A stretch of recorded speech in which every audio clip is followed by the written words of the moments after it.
Hi everyone, welcome.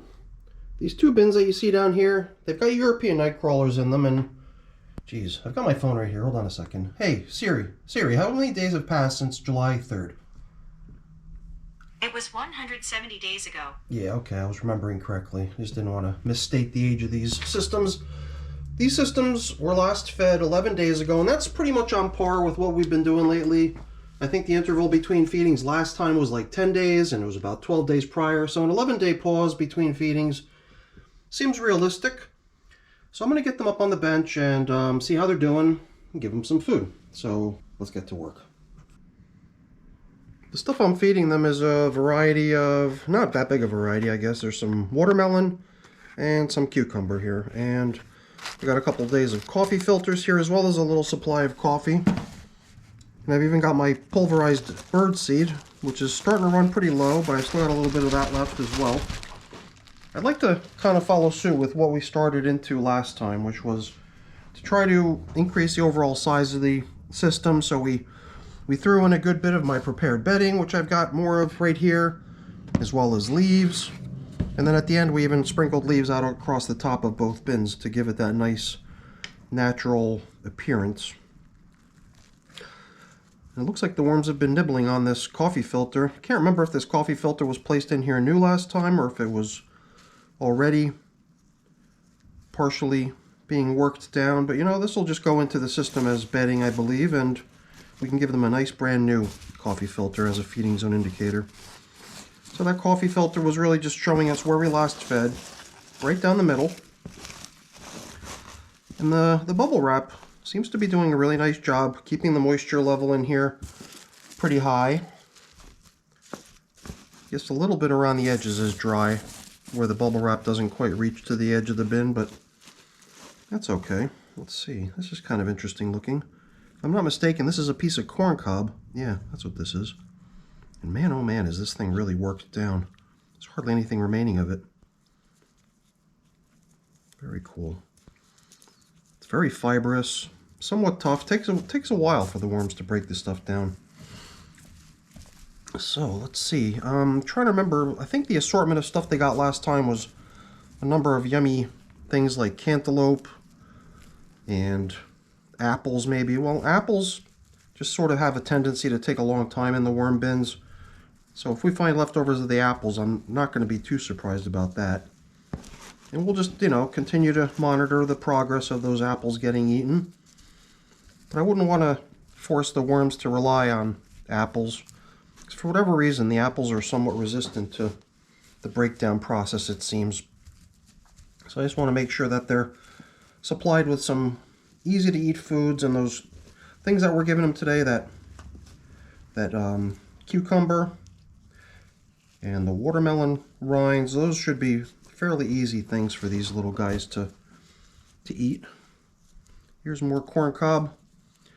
I don't know, usually I try not to mess with food items, and I just try to allow nature to take its course in the worm bin, allow worms to break everything down over time, but sometimes I'm just so curious about what's really going inside one of these corn cobs. They've really kind of hollowed it out. They're really working it. And there was a number of worms in there, little baby ones too, itsy bitsy little baby ones. And more corn cob. I'm not going to break all of them up, but I was kind of intrigued by that last one we saw a moment ago, so I figured let's snap one of them in half. Alright, so here's some leftovers. It's usually a little bit interesting to find leftovers on the cantaloupe rind. You can see it's kind of flopping around almost like a piece of paper, but there's still definitely some juicy melon stuck to this. It's interesting how this worm has even sort of nestled itself right in between the leftover fruit on the rind and the rind itself. So he's kind of like climbed through it in a way. So, okay, what do we got here? Huh? Could this be apple? It's got that apple-y scent to it, yeah. You can see a little bit of the grit that we placed in here last time. The grit that I use is pulverized eggshell, and grit is not necessarily important every time you feed, especially if you do include grit pretty frequently. So the system, I'm assuming, has grit all over the place in it if the worms need it. There's even some left over from the last feeding. So in this go around, we're not going to include grit.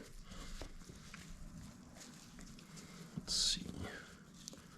I think there might have been 3 or 4 pieces of apple placed into each of these systems. So I'm assuming we're going to still see another piece or 2. Okay, here's another piece of apple. Definitely getting mushy, but it's still not really making any progress. Totally perfectly normal. Nothing to worry about there. It's just what you expect, you know. You eat a yummy, juicy apple, you think to yourself, oh man, I bet your worms love this stuff. But I think there's just something about it. You put a pear in, on the other hand. A pear, that seems to go really quick in the bins usually. There's a lot of leftover bedding in here, but I would still like to try to add a little bit more. So I'm going to try to open up this feeding area enough to make room not only for the food, but also for a little sprinkling of some shredded cardboard and paper, a little bit of leafy material. Then we could drop in the foods.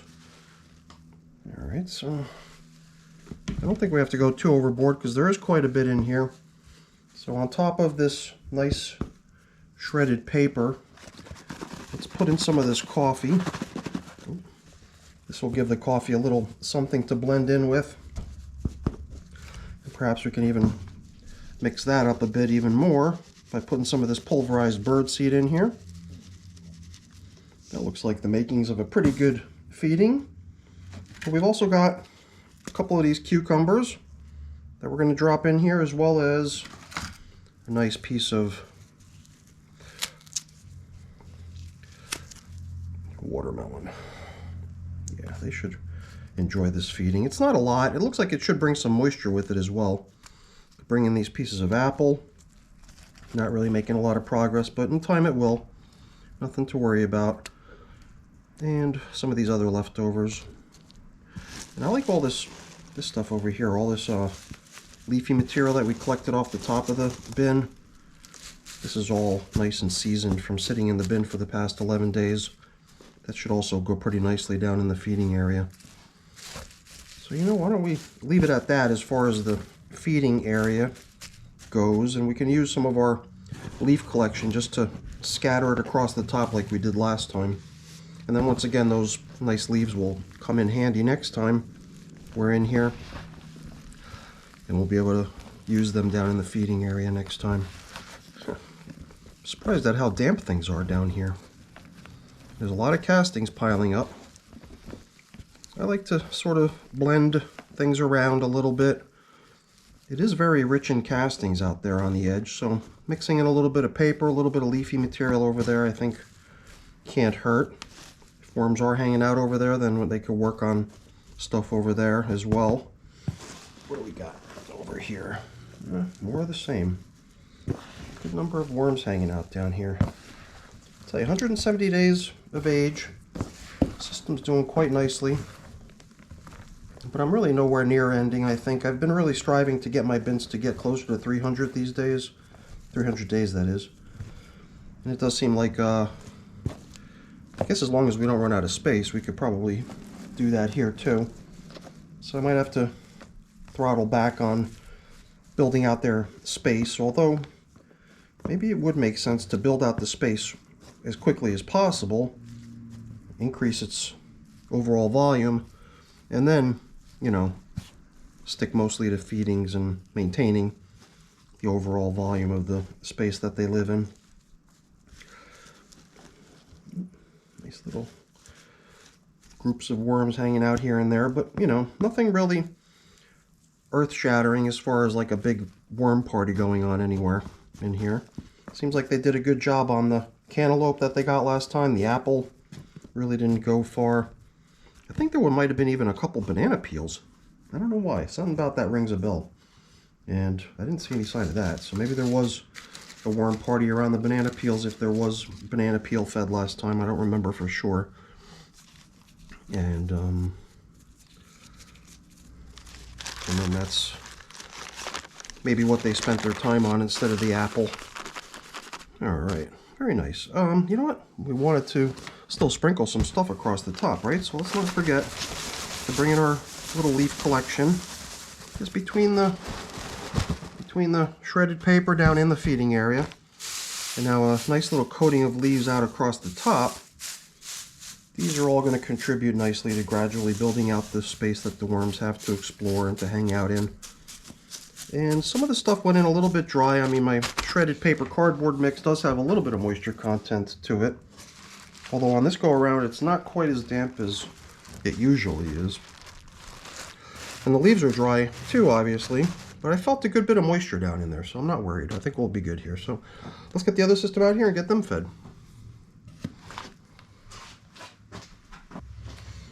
Here we go.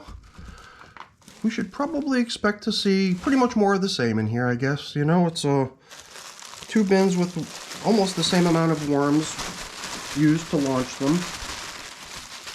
Although I believe one of the systems does have a couple hundred additional worms, as I recall. And then, what did we do with the feeding zone indicator? I don't know. Maybe we just had it sort of mixed in with all the leaves and stuff.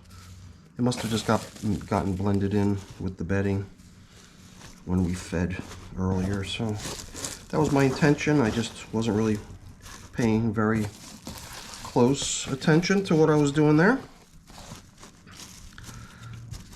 Okay, so we should probably expect to see a very similar setup in here since the bins have been managed pretty much identically. The one thing I'm definitely noticing here, though, is a whole bunch of coffee. Look at all that coffee right there. Oh, and what else? Banana peels. The worms are going bananas over the banana peels. Interesting.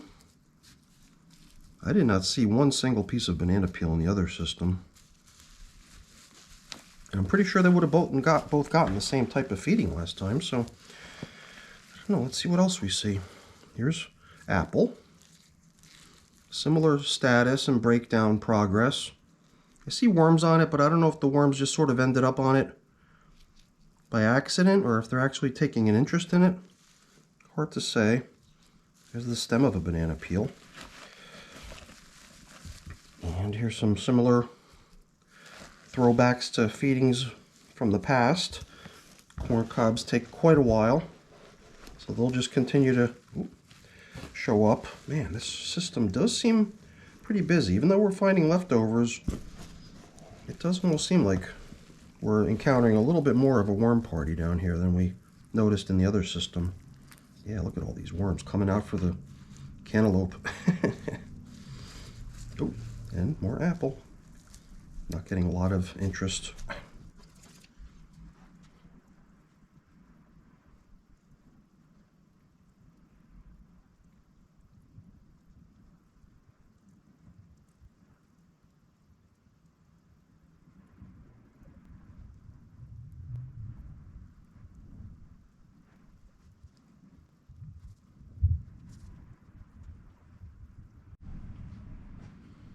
Looks to me like most of the worms that had some place to retreat to have kind of vanished out of view, but these guys were kind of stranded on top of this piece of cantaloupe rind, so they had nowhere to go.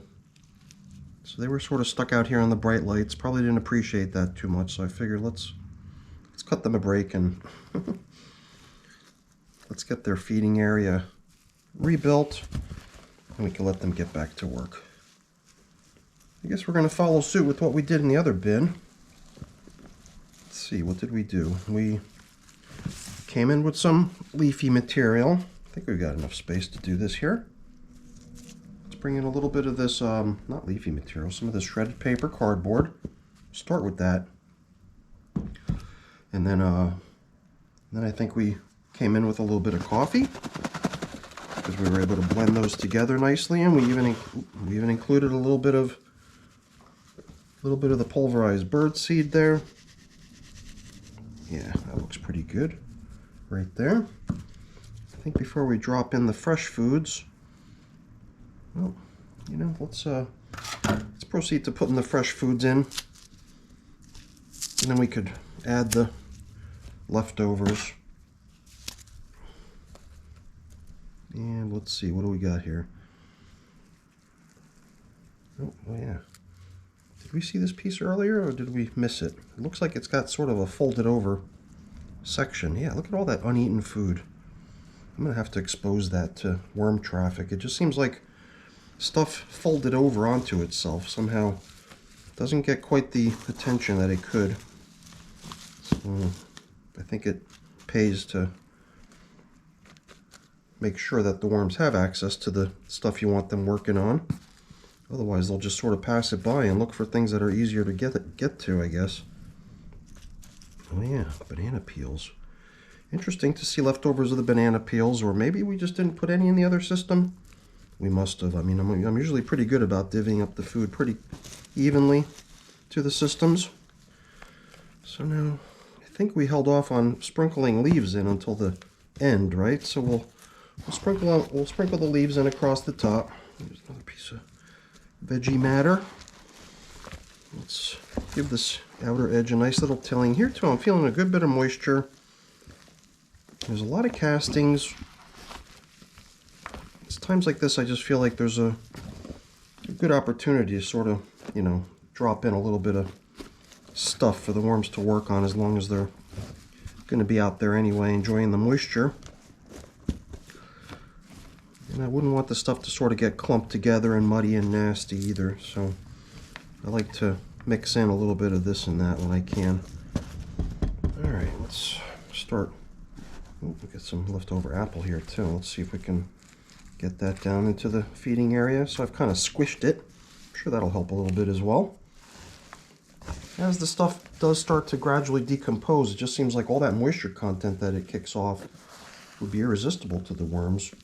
And you would think that the sugars in the fruit would also get the worms interested, but I don't know, something about the apples seems to take them a long time to work it down. What is this? Yeah, another corn cob. Okay, very nice. Both of these systems are looking quite nice. A couple 170-day-old European nightcrawler worm bins. This is just some paper, little bits of newspaper here and there. Let's level things off. We'll sprinkle in some leaves, give them a nice fresh feeding zone indicator. And I don't remember, did we give them any of the bird seed? Just in case we forgot, I can't remember if I did. I think I blended it into the coffee, right? But there's so little left. Let's just give them the rest, right? What the heck? All right. Finishing touch is going to be a nice little coating of leaves. Once again, it feels to me like there's a good bit of moisture in this system, enough to probably hydrate all this dry material as the moisture begins to recirculate beneath the plastic coverings. So I think just the way we found it here today, we're going to come back, and a lot of these leaves will have already been nibbled down. They'll be nice and damp. Perhaps around the edges there'll be a little bit of dry material, but for the most part I think we're going to see good action going on here. I mean, cucumbers and watermelon, those are a couple of the worms' favorites, that's for sure. Alright everyone, that's it for today's check-in with our 170-day-old African, again I'm calling them African nightcrawlers, sorry guys, European nightcrawlers. I don't know, the 10-12 day interval between feeding seems to be working, so maybe we'll be back here in another 10 or 12 days. We'll see. Alright everyone, that's it for today. I got a couple things to take care of, cleaning up and putting away. I'm not going to waste your time with that. That's boring. Before I go, though, really quick, let me just say thank you. Thank you so much for watching. Hopefully you enjoyed the video. If you did, as always, please don't forget to leave me a quick thumbs up before you go. It's always really appreciated. And if you haven't done so already, please also consider subscribing to the channel. All right, everyone. Have a great day. Bye now.